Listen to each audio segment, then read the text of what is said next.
सहारा प्रबंधन के बारे में, और दूसरा कि झारखंड में जो सरकार ने बड़े बड़े वायदे किए थे और जो राज्यपाल का जो अभिभाषण हुआ था उस तक में जिक्र किया गया था कि हम जिनकी मौत हुई है, जिन निवेशकों की और जिन्होंने आत्महत्या की या किसी और कारण से जो मौत हो गई है, उनको कंपनसेशन की बात हो रही थी कि झारखंड सरकार कंपनसेशन देगी।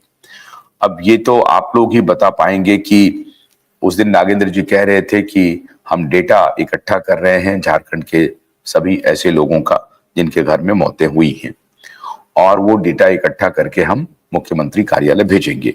मुख्यमंत्री से वो संपर्क में भी हैं।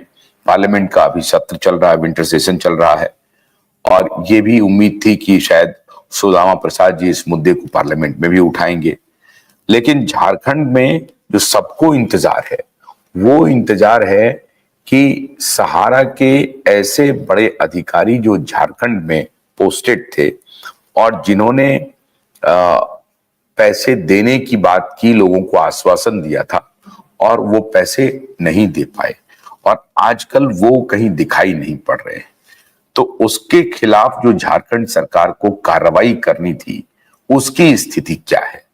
नागेंद्र जी और उनकी टीम के लोग, जो विश्व भारतीय सेवा संस्थान है, उसमें जिन लोगों ने कहा था कि अभी कुछ दिनों में आपको ये सब सारी चीजें पता चल जाएंगी, तो साहब इतने दिन तो बीत गए हैं, सतीश जी ज्वाइन कर रहे हैं, इतने दिन तो बीत गए हैं, क्या कोई एफआईआर अभी तक हुआ?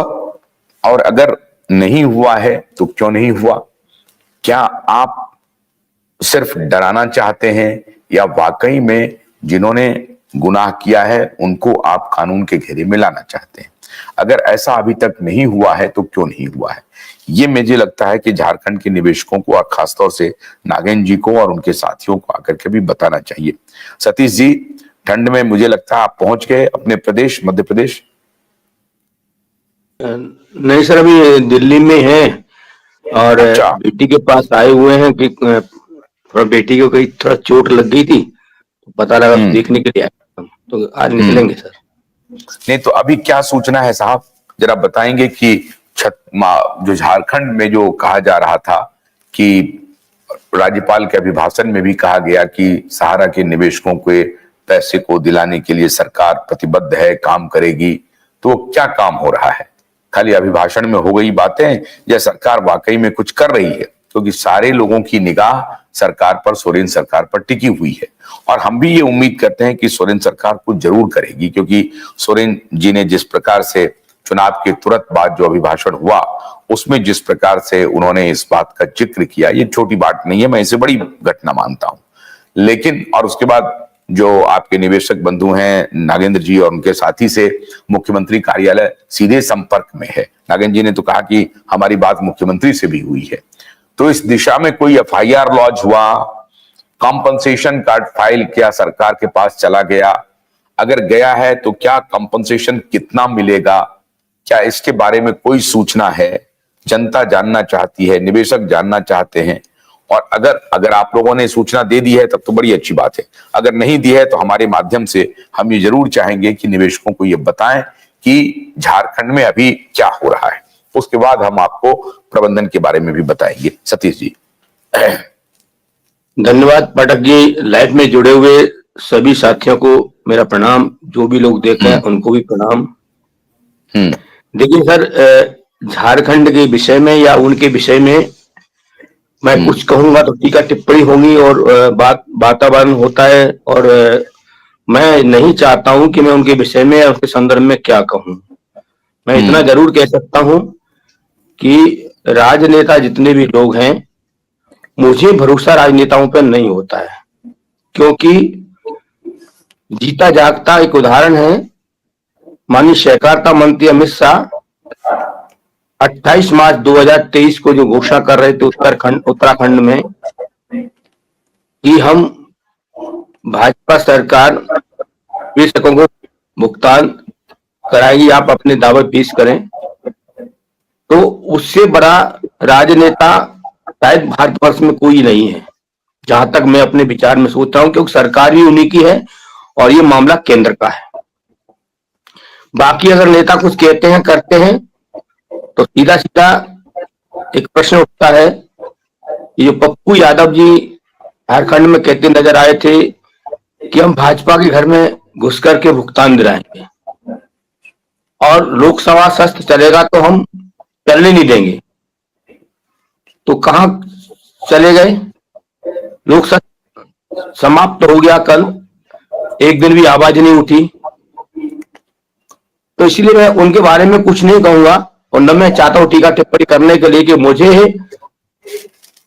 सहारा के प्रति जो देश के निवेशकों को भुगतान नहीं कर रहे, मुझे आर पार की लड़ाई लड़नी, हम अपना प्लान के साथ आगे बढ़ेंगे और निरंतर लड़ाई लड़ेंगे जब तक भुगतान जमाकर्ता का नहीं हो जाए।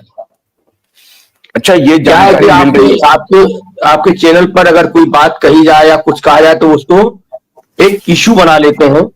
मैं इशू नहीं बनना चाहता। सब देश के निवेशक भी जान रहे हैं, भारत के लोग भी जान रहे हैं और जो सहारा पीड़ित के लोग हैं वो भी जान रहे हैं। लेकिन इतना मैं जरूर कहूंगा, मुझे सत्ता पक्ष हो या विपक्ष हो, चाहे राजनेता हो, मुझे इन पर भरोसा नहीं है। मुझे कोई भरोसा नहीं है। पहले होगा तब मैं मान सकता हूं कि कोई भरोसा है। मुझे 1% भी भरोसा इनके ऊपर बिल्कुल नहीं है, क्योंकि आज वर्तमान में केंद्र सरकार में बैठे हुए माननीय सहकारिता मंत्री अमित शाह जी, आज उनके अंडर में सब कुछ अगर वो चाहे तो 24 घंटे तब होगा निवेशकों के घरों में पैसा पहुंच जाएगा। नहीं तो क्या, इससे बड़ा कुछ नेता नहीं, ये मैं जानना चाहता हूं कि क्या निवेशक बंधु पॉलिटिकल टूल बनते जा रहे हैं? क्या वो वोट बैंक बनता जा रहा है? और क्या कोई अपोजिशन उसे यूटिलाइज अपने तरफ अपने लाभ के लिए उसका यूटिलाइजेशन हो रहा है? क्या ऐसा चल रहा है या वाकई में अपोजिशन के लोग दबाव बना करके? अब झारखंड में तो अपोजिशन नहीं, झारखंड में तो सत्ता में है हेमंत सोरेन और इधर बीजेपी के लोग यहाँ पर केंद्र में सत्ता में है। तो जो दोनों पार्टियां हैं वो अभी देखिए कि झारखंड चुनाव के पहले भारतीय जनता पार्टी ने बड़ा बड़ा विज्ञापन छापा, तो उनकी मंशा यही थी कि हम वोट ले लें उनसे, और उनको वोट नहीं मिला तो वो फिर हेमंत सोरेन आ गए।